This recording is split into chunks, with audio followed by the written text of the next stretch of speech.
एक ब्रिटिश राजकुमारी, एक गरीब धोबी पैलवान मुलगा आणि त्यांच्या दोघांमध्ये उभी होती संपूर्ण ब्रिटिश सरकारची भिंत. पण या दोघांचं प्रेम इतकं शक्तिशाली होतं की त्या भिंतीलाही तडे गेले. नमस्कार मित्रांनो, मी आहे अनिकेत आणि आज आपण अशा तमिळ चित्रपटाबद्दल बोलणार आहोत की तो पाहिल्यानंतर तुम्हाला झोपच लागणार नाही. मद्रासपट्टिनम हा मूवी आला होता 2010 साली. याचे दिग्दर्शन केले होते A.L. विजय यांनी आणि मुख्य भूमिकेत होते आर्या आणि एमी जॅक्सन. एमी जॅक्सन या चित्रपटाद्वारे पहिल्यांदाच पडद्यावर झळकणार होती.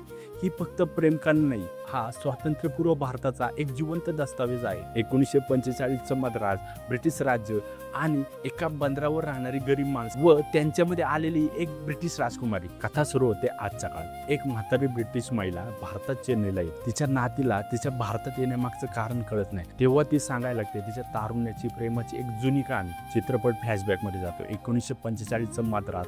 एमी जॅक्सन म्हणजेच एमी विल्सन एका ब्रिटिश अधिकाऱ्याची मुलगी.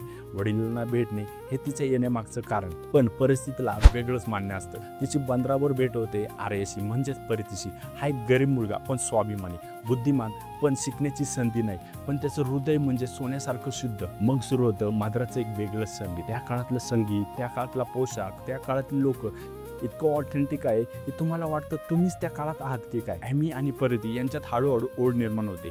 त्यांची मैत्री प्रेमात बदलते. एक ब्रिटिश मुलगी, तो एक भारतीय. त्या काळात हे प्रेम म्हणजे एक मोठा गुन्हा होता. मित्रांनो, इथेच खऱ्या अर्थाने चित्रपट उघडतो.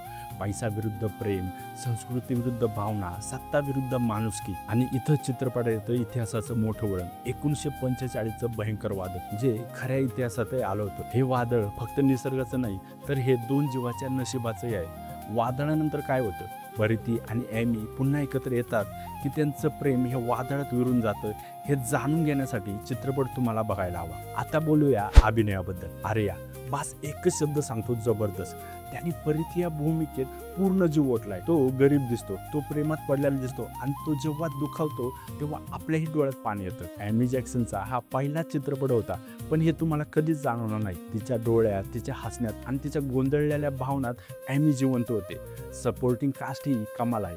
त्यांचा पोशाख, त्यांचा भाषेचा लहेजा, त्यांचा पेहराव हे सगळं इतकं केअरफुल केलंय की पिरियड ड्रामाचा खरा अनुभव येतो. मित्रांनो, जी.व्ही. प्रकाश यांचं संगीत म्हणजे या चित्रपटाचा आत्मा आहे. नीरव शाह यांनी 1945चं मद्रास इतकं सुंदर टिपलंय की ती प्रत्येक फ्रेम ही पेंटिंग सारखी वाटते. आता सांगतो चित्रपटाची कमजोर बाजू. काही ठिकाणी स्टोरी प्रिडिक्टेबल वाटते. अनुभवी प्रेक्षकांना एंड आधीच समजू शकतो.